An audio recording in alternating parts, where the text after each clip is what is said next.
Hello and Jai in everyone. Yesterday, due to some technical problem, that video lost. 45 minutes का video loss हो गया. थोड़ा सा ख़राब भी लगा था कि 1.5 घंटा लगता है एक वीडियो बनाने में, क्योंकि मैं पॉज लेता हूँ. बहुत गर्मी होती है यहाँ पे, तो हर एक एग्जाम्पल के बाद पॉज लेना पड़ता है 5-5 मिनट. तो वो अप्रॉक्सीमेटली हो जाता है 1-1.5 घंटा अगर 45 मिनट है तो. लेट इट बी, जो होता है अच्छे के लिए होता है, समझ लेते. और आगे का एग्जाम्पल अभी वही कंटिन्यू करना पड़ेगा, मुझे रिपीट. प्रैक्टिस एट 2.6 हमने 3 एग्जाम्पल्स देखे थे परसों. ठीक है, अब कल तो नहीं बन पाए, तो आज ये फोर्थ एग्जाम्पल हम कंटिन्यू करेंगे. एग्जाम्पल नंबर 4, प्रैक्टिस एट 2.6 का. ये एग्जाम्पल मैं रीड करता हूँ. Vivek is older than Kishore by 5 years. Vivek जो है वो किशोर से बड़ा है, 5 साल से बड़ा है. Sum of reciprocal of their ages is 1/6. अगर मैं उनके एज का रेसिप्रोकल करूँ तो उनका जो सम है 1/6 है. बस इतना ही दिया है और डायरेक्टली पूछ लिया फाइंड देयर एजेस. विवेक जो है वो किशोर से बड़ा है. कितने साल से बड़ा है? 5 साल से बड़ा है. तो अगर किशोर की एज x है तो विवेक की एज कितनी होगी? x+5 होगी. यहाँ तक तो किसी को प्रॉब्लम नहीं है. विवेक बड़ा है किशोर से. किशोर अगर x है तो विवेक कितना होगा? x+5 होगा. अभी उनका जो सम है, sum of reciprocal of their ages, वो कितना है? 1/6 है. तो उनका जो एज है, उनका रेसिप्रोकल, अब मैंने 3 है तो 3 का रेसिप्रोकल क्या होगा? 1/3. अगर 2/3 है तो 2/3 का रेसिप्रोकल क्या होगा? 3/2. बस उल्टा करना है, क्योंकि 3 के नीचे क्या होता है सबको पता है? 1 होता है ना. कोई भी नंबर के नीचे डिनोमिनेटर 1 होता है. तो 3/1 का रेसिप्रोकल क्या आएगा? 1/3. अगर मैं 4 लिखूँ तो 4 का रेसिप्रोकल क्या आएगा? 1/4. एक्स अगर लिखूँ तो क्या रेसिप्रोकल आएगा? 1/x. और अगर मैं x+5 लिखूँ तो क्या रेसिप्रोकल आएगा? 1/x+5. तो ये अगर किशोर की एज है तो उसका रेसिप्रोकल क्या आएगा? 1/x. और ये अगर विवेक की एज है तो उनका रेसिप्रोकल क्या आएगा? 1/x+5. तो इन दोनों का sum of reciprocal of their ages, reciprocal करो उनके एज का और उनका अगर मैं सम करता हूँ तो क्या मिलती है? 1/6. ऐसा उन्होंने दिया है. बस ऐसा इक्वेशन मिलता है, इसको सॉल्व करो, इसको सिंप्लीफाई करते जाओ तो we will get quadratic equation. We will solve it and we will get the value of x. Let's start. x+5 will multiply, क्योंकि डिनोमिनेटर सेम है क्या? सेम नहीं. तो सेम करने के लिए क्या करते हैं? Cross multiplication. x+5 will multiply with 1. क्या बनेगा? x+5 plus x into 1 x. अभी यहाँ पे प्लस साइन था इसलिए प्लस ले लिया. x into x+5, x into x+5 is equal to 1/6. यहाँ तक कोई प्रॉब्लम है? नहीं है.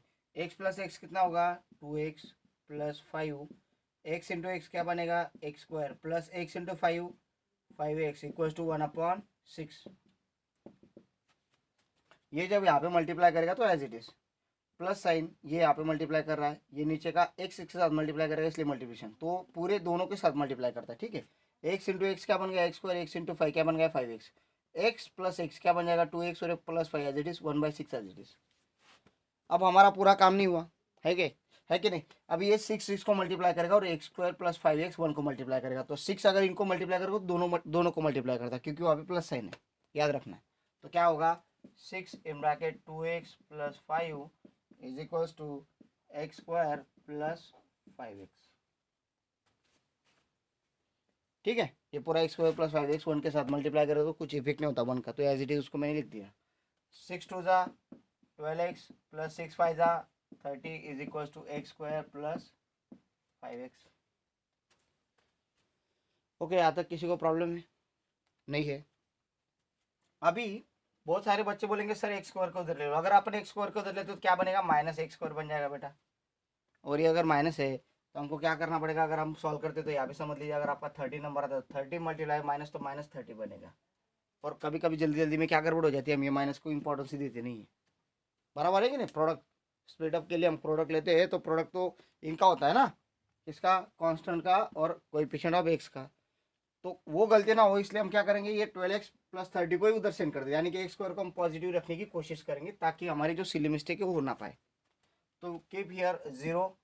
तो ये दोनों उधर चले गए ना, x² plus 5x minus 12x minus 30, ये दोनों पॉजिटिव थे उधर गए निगेटिव, इधर 0 बच गया सिर्फ. तो इसको अपन ठीक से लिख लेते 0 x². बोलो अभी 5x minus 12x like term है, बड़े में से छोटा जाएगा 7x, बड़े की साइन -30. देखो बड़े में से छोटा गया, एडिशन सब्ट्रैक्शन है, +5 -12. बड़े में से छोटा गया 7, बड़े की sign -7x -30 as it is. अब इसको ठीक से लिख लेते हैं, देयरफॉर कर दी जाओ x² -7x -30 लिख सकते हैं ना अभी ऐसे तो, इज इक्वल टू 0. अब 30 जो है वो है -30, ऑब्वियसली वो नेगेटिव है नहीं वाला था इसलिए, बट सिली मिस्टेक ना, इसलिए प्रोडक्ट नेगेटिव आना चाहिए। इट मीन्स एक नेगेटिव होगा और एक पॉजिटिव होगा, ये तो कंफर्म होगा। प्रोडक्ट से हम कंफर्म कर लेंगे कि अगर प्रोडक्ट नेगेटिव तो एक नेगेटिव होगा एक पॉजिटिव होगा नंबर, ये हमें समझ में आ गया। अब कौन सा वाला नेगेटिव, कौन सा वाला बड़ा होगा, नेगेटिव वाला कि पॉजिटिव वाला, कहाँ से समझता हमको, सम से या फिर सब्ट्रैक्शन, एडिशन सब्ट्रैक्शन। अगर नेगेटिव है, -7, देखो एडिशन सब्ट्रैक्शन, तो बड़ा नंबर क्या होगा, नेगेटिव वगैरह, तो बड़ा नंबर नेगेटिव होगा। अब बोलो ऐसा नंबर बोलो 30 का ऐसा स्प्लिट बोलो जिसका डिफरेंस 7 आए, ऑब्वियसली डिफरेंस ही लिखाना पड़ेगा, अगर प्लस माइनस हो तो डिफरेंस ही पता होना चाहिए। वेरी गुड, 10 3 तो 10 बिगर आएगा, 3 स्मॉलर आएगा। देखो -10 × 3 -30, -10 + 3 -7, एडिशन -7, प्रोडक्ट -30। करते हैं adjust, start. x² -10x + 3x -30 = 0। Okay, अब यहाँ पे ये दो दो के टुकड़े करने पड़ेंगे, तो इसमें से क्या कॉमन आएगा, x अंदर बचेगा, x -10। अब यहाँ पे x बचा है, x निकालने के बाद, तो यहाँ पे ये दोनों में अगर मैं 3 निकालूंगा तो क्या बचेगा, अंदर x बचेगा। और अब मैंने तो पहले आपको एक्सप्लेन किया कि ये ब्रैकेट है तो ये ब्रैकेट यहाँ पे छाप दो, बाकी कोई सोचने की जरूरत नहीं, क्योंकि 3 अगर कॉमन आएगा तो 10 ही बचेगा ऐसे भी, = 0। x -10 से x -10 कॉमन आ रहा है, x -10 कॉमन ले लिया, इधर क्या बचा x, इधर बचा 3 = 0। यहाँ तक कोई प्रॉब्लम नहीं, किसी को ऐसा मैं कंसिडर करता हूँ। x -10 = 0 और x + 3 = 0, x = +10 और x = -3। अब बोलो जो एज होती है ये क्या है, x क्या है, वो याद रखो, x क्या है, किशोर की एज है। एज पॉजिटिव होती है कि नेगेटिव होती है, मैं -30 साल का हूँ, पॉसिबल है। नेगेटिव में एज नहीं जाएगी बेटा, पॉजिटिव में जाएगी, हाँ रिवर्स नहीं जा रहे हो तुम। तो क्या होगा, age is non negative, therefore x -3 चलेगा क्या, नहीं, देयरफॉर x = 10। अब फाइनल आंसर ये है क्या, नहीं है बेटा, ये फाइनल आंसर नहीं। हमको क्या लिखा है, देयरफॉर, यहाँ पे लिखेंगे final answer, therefore Kishore present age is 10 years and Vivek present age is 5 साल से बड़ा है, 10 में 5 डाले कितने हो जाएंगे, 15 ईयर्स। ये आपका आंसर है, समझा है। तो आगे जाते हैं, 5th नंबर एग्जाम्पल रीड करता हूं मैं। Suyash scored 10 marks more in second test than in the first test. Suyash ने 2 टेस्ट दिए, एक दिए फर्स्ट टेस्ट और जो सेकेंड है उसको हम सेकेंड टेस्ट कंसिडर करेंगे। अब ये कंपैरिजन क्या है कि सुयश ने 10 मार्क्स ज़्यादा कवर किए, किसमें, सेकेंड टेस्ट में। अगर मैं सुयश के मार्क्स फर्स्ट टेस्ट में कंसिडर करूं x, तो सेकेंड टेस्ट में कितने मार्क्स आएंगे सुयश को, सुयश मार्क्स इन सेकेंड टेस्ट कितने आएंगे, 10 से ज्यादा है ना ऑब्वियसली, तो क्या आएंगे, x + 10 आ जाएंगे। ये तो कंसिडरेशन समझ में आ गया आप लोगों को। सुयश को 10 marks more in second test then that in the first. Okay, अब सेकेंड कंडीशन दी उन्होंने, एज पर सेकेंड कंडीशन से हम क्या बनाएंगे, इक्वेशन बनाएंगे, as per given condition, not second, only given condition लिखा करो। क्या दी है condition, 5 times the score of second test का जो स्कोर है उसको 5 टाइम्स करो, 5 टाइम्स मीन्स 5 से मल्टीप्लाई करो। देखो 5 times the score of second test, ठीक है, इज सेम एज, अभी सेम को क्या वर्ड यूज करते हैं अपन, क्या सिंबल करते हैं, same means equal, is same as square of the score in first test. First test का जो स्क्वायर है उसका, फर्स्ट टेस्ट का जो स्कोर है उसका क्या करो, स्क्वायर करो, square of score in first test. देखो मार्क्स स्कोर ऐसे कंफ्यूजन वर्ड डाल रहे हैं, स्कोर स्क्वायर ऐसे वर्ड डाल रहे हैं ताकि आप कंफ्यूज हो जाओ। सिंपल है, square of score of first test, इसके बराबर में ये, यहाँ तक तो कोई प्रॉब्लम नहीं है, ऐसा मैं कंसिडर करता हूँ। अब इसको सॉल्व कर लेते, क्या आएगा, 5x + 50, 5 हर एक को मल्टीप्लाई करेगा, 5x 5 × 10 50 x²। अब हमारा रूल है x² के इधर नहीं लाएंगे भाई, ये पसारा उधर भेज दो, क्या हो जाएगा, इधर 0 बचेगा, x² - 5x - 50, इसको देयरफॉर करके लिखेंगे x² - 5x - 50 = 0। ये बन गया हमारा इक्वेशन। अब हमारा स्प्लिटअप क्या बनेगा, -50 का प्रोडक्ट लाना है। अगर प्रोडक्ट नेगेटिव है तो एक नेगेटिव होगा एक पॉजिटिव होगा, और जो एडिशन सब्ट्रैक्शन हो गया -5 है, ऑब्वियसली तो नेगेटिव नंबर क्या हो जाएगा, बड़ा हो जाएगा। 2 नंबर बताओ जिनका डिफरेंस 5 है और प्रोडक्ट 50 है, बोलो क्या आएगा, यस 10 फाइजा नेगेटिव 10 प्लस 5, 10 फाइजा 50 और नेगेटिव 10 प्लस 5 नेगेटिव 5 करो as therefore x square negative 10x plus 5 sorry plus 5x minus 50 is equal to 0। निकालो भाई, कॉमन निकालो। वही तो अभी यहाँ पे एक प्रोसेस तो सबको पता है, फैक्टराइजेशन टाइप से चल रहा है तो वही करना पड़ेगा। x in bracket x minus 10 plus यहाँ पे 5 निकलेगा क्योंकि यहाँ पे x ही कॉमन निकाला तो इधर भी x ही बचना चाहिए। अगर 5 कॉमन निकाला तो क्या बचेगा, x यहाँ से 5 कॉमन निकाला तो क्या बचेगा, minus 10 is equal to 0। Common निकाला मीन्स डिवाइड करते उस नंबर से अपन। अब यहाँ पे सेम ब्रैकेट कौन सा आ रहा है, x माइनस 10, इधर कौन सा सेम ब्रैकेट है, x plus 5 is equal to 0। चलो अभी क्या आएगा, x minus 10 is equal to 0 आ जाएगा या फिर x plus 5 is equal to 0 आ जाएगा। सो x इक्वल टू 10 आ गया या फिर x इक्वल टू माइनस 5 आ गया। अब क्वेश्चन इसमें आता है कि मार्क्स नेगेटिव में नहीं होते 10 तक, होते हैं क्या? अगर 10 तक हम टेस्ट लेते तो नेगेटिव मार्क्स नहीं देते बेटा, 0 भी देते तो बच्चे रोते। अगर नेगेटिव देंगे तो क्या करेंगे, बराबर है कि नहीं? तो नेगेटिव मार्किंग नहीं होती है, कॉम्पिटिटिव एग्जाम में हो सकती है, ठीक है, but this is a simple test we are considering. So marks obtained by Suyesh are non-negative.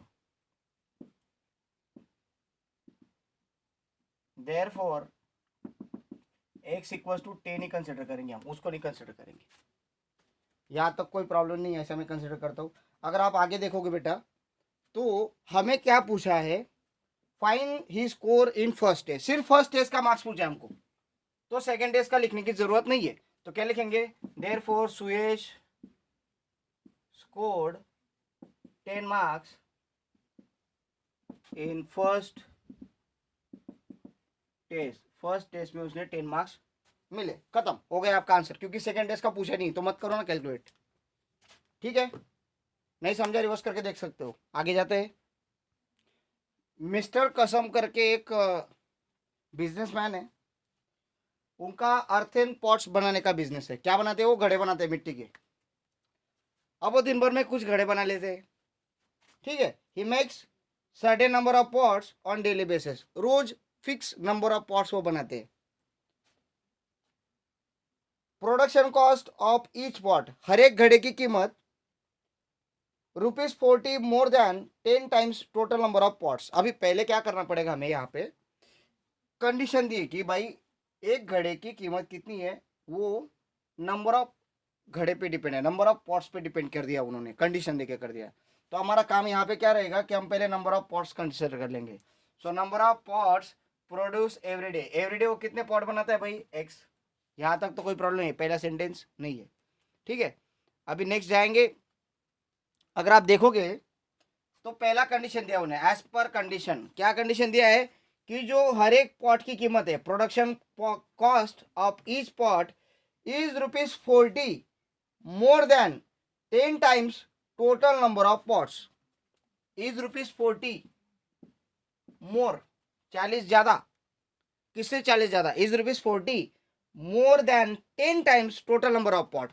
अब total number of pot everyday कितने बनाता है, एक्स, तो उसका क्या करना पड़ेगा, 10 times ₹40 more than 10 times of number of pots. Means number of pot को 10 टाइम्स से मल्टीप्लाई करो तो भी वो कम पड़ेगा, इसलिए उसमें 40 डालने पड़ेंगे, मोर है वो 40 से, ठीक है। Production cost is more, production cost is ₹40 more than 10 times total number of pots. ये हो गया भाई, इतना बन गया आपका। अब मैं एक क्वेश्चन पूछूंगा, अगर कोई एक चीज है, समझ लीजिए आप चॉकलेट लेने गए, तो एक पैकेट चॉकलेट पैक अगर आपको 25 रुपीज में मिलता है और आपने 5 खरीदने, आप क्या करोगे, number of chocolate pack multiply by cost of each pack, बराबर है कि नहीं? ऐसे ही करोगे ना, तभी तो टोटल कॉस्ट निकलेगी, कितना आएगा, 125 रुपीज, उतना ही दिए ना। अभी आप, उन्होंने क्या बोला कि cost of all pots means number of pots multiply number of pots, जैसे नंबर ऑफ चॉकलेट पैक किया था आपने, number of pots multiply by cost of each pot करना पड़ेगा कि नहीं हमको। अगर टोटल पैसे इतने आ रहे उसके दिन भर के, तो कैसे निकलेगा वो, जितने वो पॉट बनाता है, कितने पॉट बनाता है वो, एक्स, उसको मल्टीप्लाई बाय हर एक पॉट की कीमत कितनी भाई, 10x प्लस 40। हमको क्या करना है, देना है सिर्फ, हाँ, इतने पॉट बनाता है, इतनी कीमत है, टोटल कितना बनता है उसका, 600 गिवन है वो। अब इसको सॉल्व करेंगे, x इंटू 10x कितना बनेगा 10x square plus x into 40x is equal to 600। सभी तरफ जीरो दिख रहे तो डिवाइड छोटा कर लेते हैं ना इसको, बोथ साइड्स बाय 10। 10 से अगर डिवाइड करेंगे तो क्या बनेगा x square plus 4x equal to 60। अब ये 60 को इधर ले लो भाई, है क्या नहीं, क्या बनेगा x square plus 4x minus 60 is equal to 0। अब इसको स्प्लिट अप करो, माइनस 60 है भाई, निगेटिव आ गए तो एक पॉजिटिव होगा एक निगेटिव होगा, बट सम क्या आ रही है पॉजिटिव, तो ऑब्वियसली पॉजिटिव नंबर क्या होगा बड़ा होगा। बोलो ऐसे दो नंबर जिनका प्रोडक्ट, जिनका डिफरेंस पॉजिटिव 4 आए और मल्टीप्लीकेशन 60 आए, क्योंकि निगेटिव है इसलिए एक निगेटिव पॉजिटिव आएगा तो सब्ट्रैक्शन ही होगा उनमें, ऑब्वियसली हम करते बड़े में से छोटा जाता है ना, नेगेटिव पॉजिटिव आते तो क्या आएगा 10 6 समझ में आ रहा है, 10 6 60 और 10 माइनस 6 4 आएगा, करो adjust, x square plus 10x minus 6x minus 60 is equal to 0। अब यहाँ पे ये दो है तो x कॉमन आया, x प्लस 10, यहाँ पे माइनस 6 कॉमन आ रहा है तो x, ये माइनस n कॉमन निकाला इसलिए माइनस का क्या हो जाएगा प्लस 10 इज इक्वल टू 0। मैंने पहले एक्सप्लेन किया, इधर x प्लस 10 है ना, इधर x ही रखना ना, माइनस 6 निकाल लेना तो नीचे डायरेक्टली प्लस 10 जोड़ने का है, ज्यादा सोचने का नहीं बेटा। ये ब्रैकेट है उधर भी वही ब्रैकेट चिपकाओ, सिर्फ x को अकेला करना है तो माइनस 6 निकालो, बाकी ये ब्रैकेट चिपका के खत्म करो। ऐसी एग्जाम्पल आएंगे आपको, ठीक है, ये मेरा एक्सपीरियंस है, आप देखो, लेकिन चेक करना है कि माइनस 6 इंटू एक्स क्या आएगा, माइनस 6x आएगा, माइनस 6 इंटू 10 आएगा, माइनस 60 आएगा क्या, ये चेक करना अपना काम है, तभी तो मार्क्स मिलते हैं, फ्री के मार्क्स मिलेंगे क्या। Okay, so x plus 10 x minus 6 is equal to 0, ये तो करेक्ट है, x प्लस 10 कॉमन आ गया, x बच गया माइनस 6 बच गया, x plus 10 is equal to 0 आएगा या फिर x माइनस 6 इक्वल टू 0 आ जाएगा। So x equal to minus 10 आ सकता है या फिर x इक्वल टू 6 आ सकता है। अब बोलिए अगर वो पॉट्स बना रहा है तो निगेटिव में पॉट्स बनाएगा, क्योंकि x की वैल्यू क्या है, number of pots every day कितना बनाता है वो, तो निगेटिव में आएगा क्या, नहीं, number of pots is non negative value, अगर वो नॉन नेगेटिव है देयरफॉर x इक्वल टू कितना आया 6, सो देयरफॉर क्या लिखेंगे, number of pots produce every day, ठीक है, प्रोड्यूस एवरी डे में वर्ड ने लिख रहा हूं क्योंकि जगह नहीं है, कितना बनाएगा 6, number of pots produce every day लिख देता हूं, ठीक है 6, और कॉस्ट ऑफ ईच पॉट भी पूछा है तो कॉस्ट ऑफ ईच पॉट क्या है भाई, कॉस्ट 10x, अब x की जगह पे क्या लिखूंगा मैं 6 प्लस 40, 10 प्लस 10 इंटू 6 कितना हुआ 60 प्लस 40 कितने रुपीज हो गए भाई बताइए, 100 रुपए का एक पॉट है तो 600 रुपये तो आते होंगे ना, 6 पॉट बना रहा है, एक पॉट की कीमत 100 है, 100 इंटू 6 कितने आने चाहिए रोज के, 600 रुपये आते होंगे, करेक्ट है, नहीं समझा रिवर्स करके देख लो, आगे जाते। स्टार एग्जाम्पल है, पीछे वाला भी स्टार था ये भी स्टार था, स्टार वाले करके रखा करो, उस टाइप के एग्जाम्पल्स पूछे जाते हैं बोर्ड में, वही आएगा ऐसे नहीं, उस टाइप के। अभी टाइप आपको पता है कि सिर्फ नंबर चेंज करके आएंगे, नेम बदल के आएंगे लोगों के, ठीक है। अभी ये क्या एग्जाम्पल है, तो इसमें एक लड़का है प्रतीक, उसको बोट चलाने की बहुत इच्छा होती है, तो वो रिवर में हमेशा बोट चलाता है, रिवर है समझ लीजिए, और रिवर ऐसे बह रही है, जो बहने की दिशा होती है रिवर को, अगर हम उस दिशा में जाएंगे मीन्स ऊपर से नीचे बहती है ना रिवर, तो उसको क्या बोलते हैं डाउन स्ट्रीम बोलते हैं, बहने की जो दिशा है उसको क्या बोलते हैं डाउन स्ट्रीम जाना, डाउन स्ट्रीम मीन्स नदी जैसे बहती उस दिशा में जाना तो डाउन स्ट्रीम, और अगर आप उल्टी दिशा में जाओगे तो क्या बोलेंगे उसको अप स्ट्रीम बोलेंगे, ठीक है ओके। अब जो प्रतीक है उसकी जो बोट है भाई, वो बोट से जा रहा है, ठीक है, वो बोट से जा रहा है, बट उसकी जो बोट है उसकी बोट की खासियत क्या है कि वो बोट का स्पीड है 12 किलोमीटर पर आवर, क्या स्पीड है 12 किलोमीटर पर आवर स्पीड है वो बोट का, ठीक है। अभी वो अगर नदी में बोट है तो बोट अगर चलेगी 12 किलोमीटर पर आवर से, तो पानी का भी स्पीड होता है ना बेटा, तो पानी का स्पीड उसके साथ मिक्स हो जाएगा। अगर मैं समझ लीजिए अगर मैं नदी में हूँ और मैं बोट चला रहा हूँ 12 की स्पीड से 12 किलोमीटर पर आवर से, और नदी का स्पीड अगर 10 है तो मेरा स्पीड कितना हो जाएगा, एडिशन हो जाएगी कि नहीं, 12 और 10 कितने हो जाएंगे 22 किलोमीटर पर आवर, तो समझ लीजिए मेरा रिवर का जो स्पीड है वो x किलोमीटर पर आवर है। तो अगर मैं नदी के बहने की दिशा में जाऊँगा मीन्स डाउन स्ट्रीम जाऊँगा तो मेरा स्पीड क्या रहेगा, speed speed at down stream कितना रहेगा speed 12 plus x kilometre per our. ठीक है, और डिस्टेंस क्या है, डिस्टेंस उन्होंने दिया है, डिस्टेंस है 36 किलोमीटर। ओके, अब अगर वो उल्टा आएगा तो उल्टा भी डिस्टेंस उतना ही रहेगा ना भाई, डिस्टेंस उल्टा कितना रहेगा 36 रहेगा। फर्क क्या पड़ेगा, कौन बताएगा मुझे, आप थोड़ा सा सोचो फर्क क्या पड़ेगा। अगर मैं नदी की उल्टी दिशा में जाऊंगा तो मेरी बोट का स्पीड अगर 12 है और अगर नदी के बहने का स्पीड x है तो फर्क क्या पड़ेगा, बोट का स्पीड कम होगा कि बढ़ जाएगा, कम हो जाएगा। तो स्पीड एट अपस्ट्रीम, अपस्ट्रीम अगर जाओगे तो स्पीड क्या हो जाएगा, बोट का स्पीड कितना हो जाएगा 12 माइनस एक्स, बराबर है 12 में से 10 4 जो होगा वो माइनस हो जाएगा वो स्पीड, तो आपका बोट का स्पीड बहुत कम हो जाता है।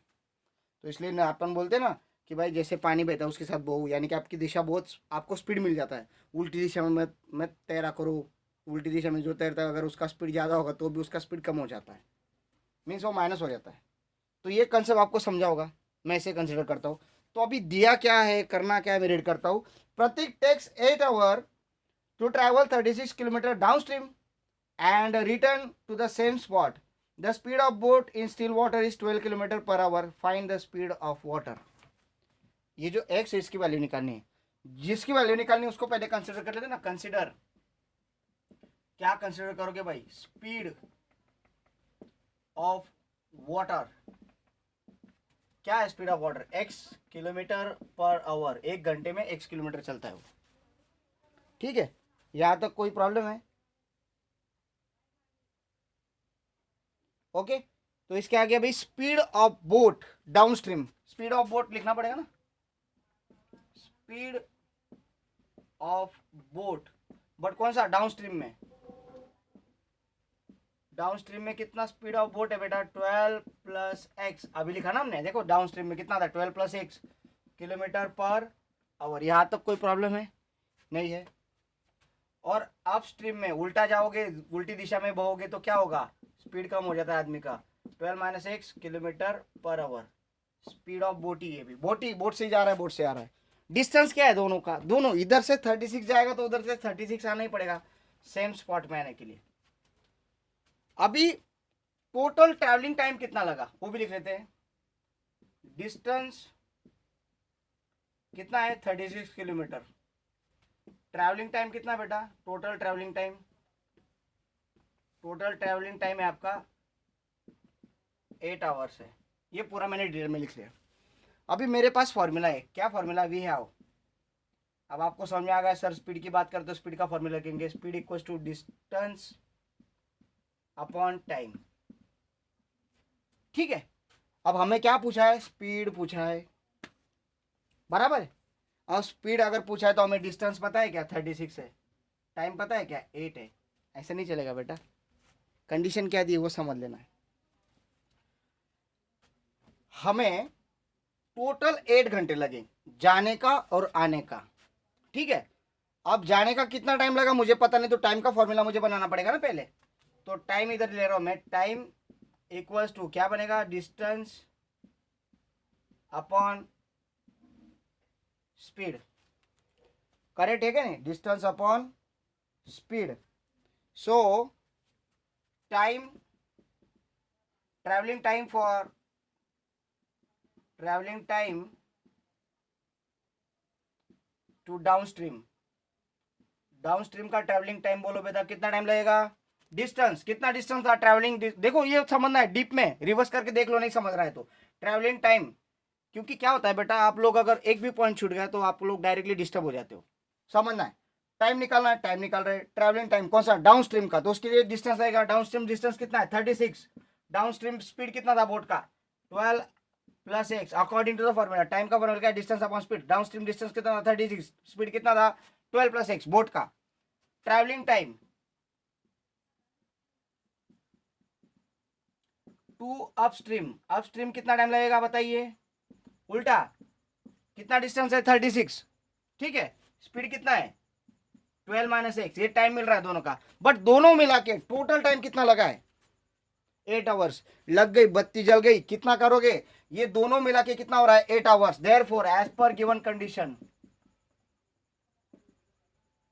क्या कंडीशन दी है, जाने का टाइम डाउनस्ट्रीम का टाइम जो है 36/12 प्लस एक्स है और आने का टाइम जो है वो 36/12 माइनस एक्स है। ये दोनों टाइम मिला के कितना टाइम लगा मुझे 8 घंटे लगे थे। इक्वल टू क्या कहूंगा मैं 8 आवर्स कर दूंगा भाई। ठीक है, ये पूरे टाइम किस में थे, आवर्स में थे। जाने का आने का मिला के 8 घंटे हो गए। अब इसको सॉल्व करेंगे तो अपने को आंसर मिल जाएगा। क्वाड्रेटिक इक्वेशन सॉल्व करना हमको, एक्स की वैल्यू निकालनी, स्पीड ऑफ वाटर। स्टार्ट करते फिर। ये 36 जो है इसको कॉमन निकाल लेते। 36 कॉमन निकाला, अंदर क्या बचेगा 1/12 plus x plus 1/12 minus x is equal to 8। अब 36 इधर मल्टीप्लाई को उधर जाएगा तो डिवाइड को कर लो। 1/12 minus x plus 1/12 sorry 12 plus x 12 minus x equal to 8/36। ठीक है, इसको मैं अभी एज इट इज ले रहा हूँ 1/12 माइनस एक्स प्लस 1 सॉरी ये प्लस है बेटा 12 माइनस एक्स इक्वल्स टू 8/36। 4 के टेबल में 4 2 जा 4 9 जा, डिवाइड कर ले 4 से दोनों को, यहाँ हुआ। अब ये देखो एक है 12 प्लस एक्स, एक है 12 माइनस एक्स, सेम डिनोमिनेटर है नहीं है, cross multiply 12 minus x will multiply with 1, क्या बनेगा 12 माइनस एक्स, ये plus sign 12 plus x will multiply with 1, क्या बनेगा 12 plus x.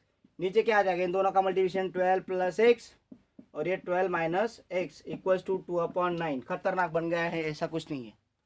Minus x plus x get cancel, कितना बनेगा 24 अपॉन, अब यहाँ पे क्या है a plus b a minus b, याद करो फॉर्मूला 7th का, a plus b a minus b क्या होता है formula, a plus b a minus b क्या होता है a square minus b square, तो मीन्स फर्स्ट टर्म का स्क्वायर, फर्स्ट टर्म का स्क्वायर क्या है 144 माइनस, फॉर्मूला में माइनस है a square minus second term का, सेकेंड टर्म क्या है x square is equal to 2/9। यहाँ तक आ गया भाई, कोई प्रॉब्लम है यहाँ तक किसी को नहीं है, इसको तो सॉल्व करना पड़ेगा। क्या फाइंड कर रहे हैं हम, स्पीड ऑफ बोट, वो क्या है एक्स है, एक्स मिल गया, स्पीड ऑफ बोट मिल गया, ये रफ कर रहा हूं मैं, नहीं तो क्या फाइंड कर रहे थे वही पता नहीं, चल रहा है चल रहा है चल रहा है, हो जाता है कभी कभी है। चलो अभी ये जो 2 है इधर ये क्या है मल्टीप्लाई को है, इधर आएगा तो डिवाइड को आ जाएगा। चलो इसको इधर उधर भेज देते, इसको इधर भेज देते। 24 मल्टीप्लाई बाय 9, देखो 9 उधर डिवाइड को तो इधर आ गया ऊपर, इक्वल्स टू 2 इन ब्रैकेट, ये पूरा का पूरा उधर सेंड कर दिया 144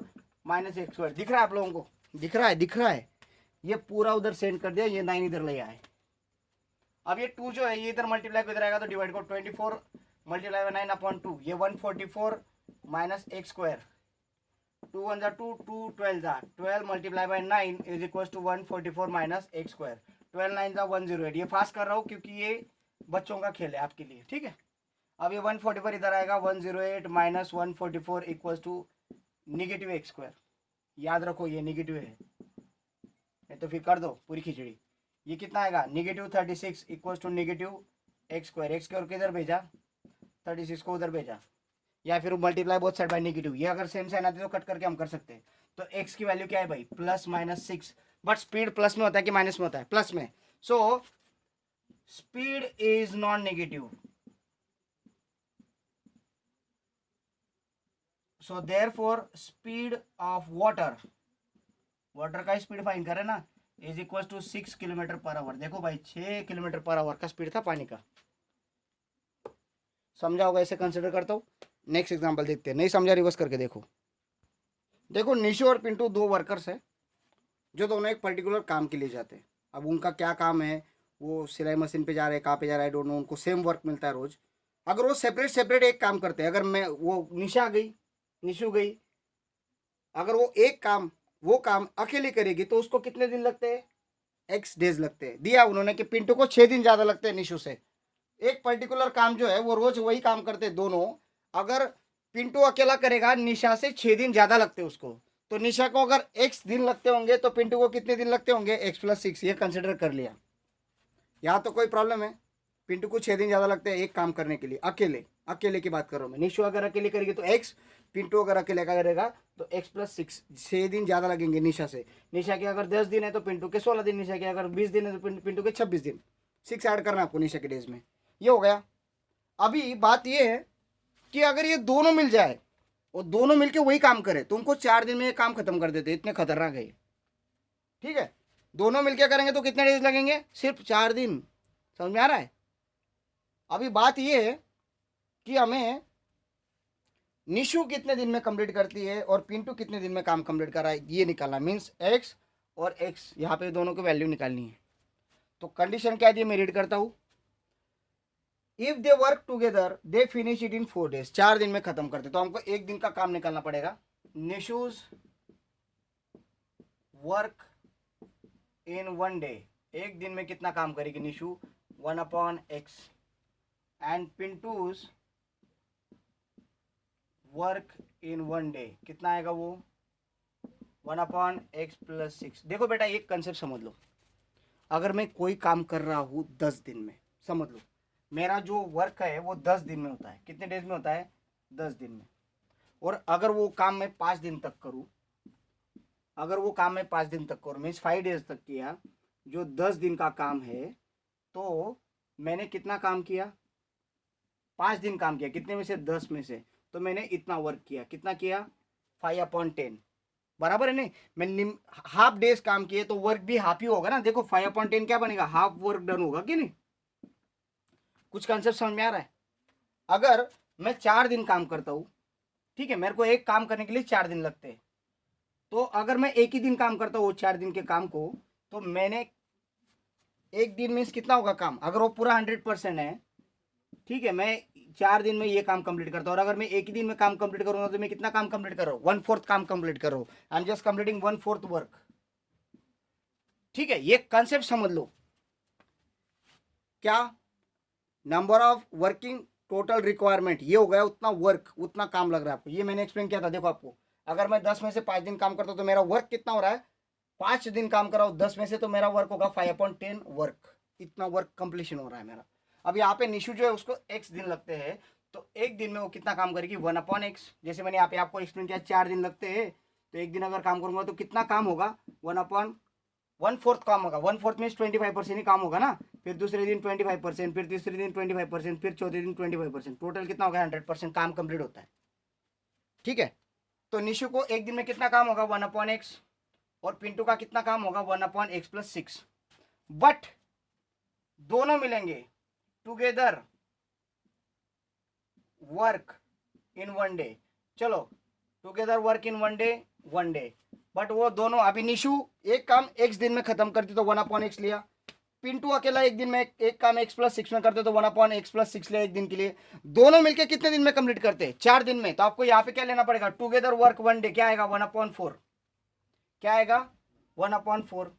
ठीक है, इट मीन्स निशु का एक दिन का काम ले लो, पिंटू का भी एक दिन का काम ले लो, इक्वल्स टू क्या आएगा, 1/4 आएगा। तो एज पर कंडीशन क्या आएगा, 1/x। नीतू का एक दिन का काम ले लो और पिंटू का भी एक दिन का काम की ताकत ले लो। पिंटू की, निशा की एक दिन की काम की ताकत, पिंटू की एक दिन की काम की ताकत, तो वो 4 में से एक दिन का काम खत्म कर देते हैं दोनों मिलके।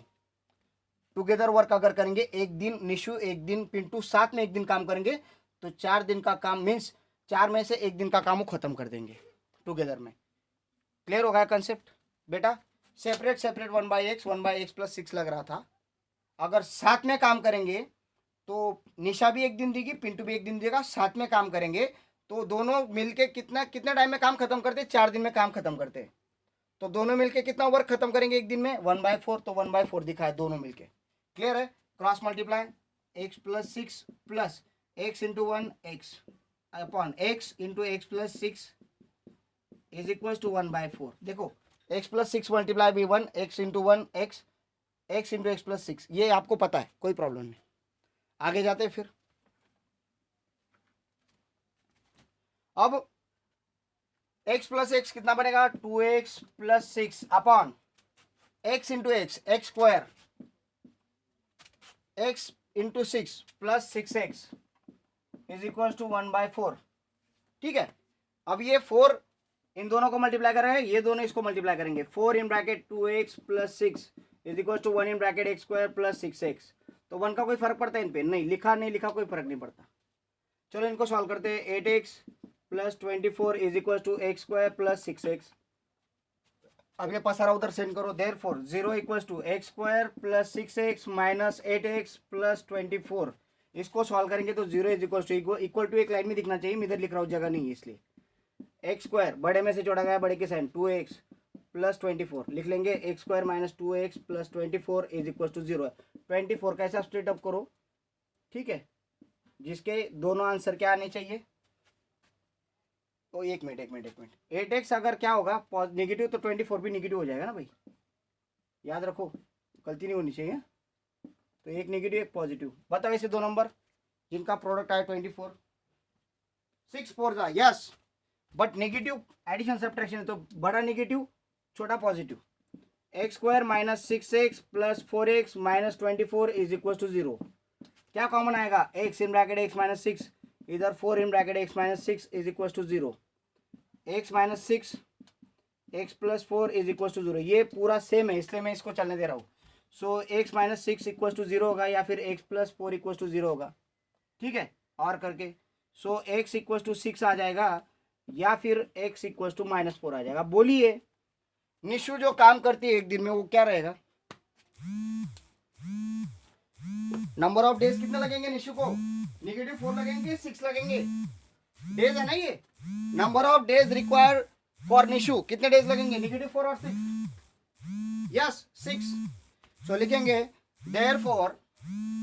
therefore number of days required for Nishu is 6 and for Pintu is 6 plus 6 कितना हो जाएगा 12, खत्म हो गया भाई, 6 days 12 days, 6 days and 12 days, ये होगा आंसर आपका यहाँ तक। ओके सो आगे जाते हैं फिर,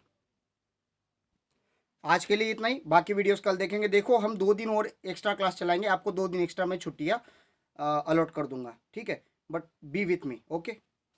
और अगर कोई प्रॉब्लम है मैं मैसेज करूंगा ग्रुप में, लेकिन ना मैसेज आपको रीड करना कि कितने दिन छुट्टियाँ है क्या है, 8-10 दिन छुट्टियाँ दूंगा मैं, ठीक है, क्योंकि आपको भी उतनी विश्रांति चाहिए कि नहीं, तो फ्रेश माइंड हो जाता है। बट ये सिलेबस खत्म होने के बाद, अभी तक क्वाड्रेटिक इक्वेशन खत्म नहीं हुआ है, कल या फिर परसों तक खत्म हो जाएगा। Okay so meet you, comment करते रहिए, अटेंडेंस चुकनी नहीं चाहिए, अटेंडेंस सेंड करूंगा मैं, अगर अटेंडेंस आपकी चली गई तो आपको प्रॉब्लम हो सकता है।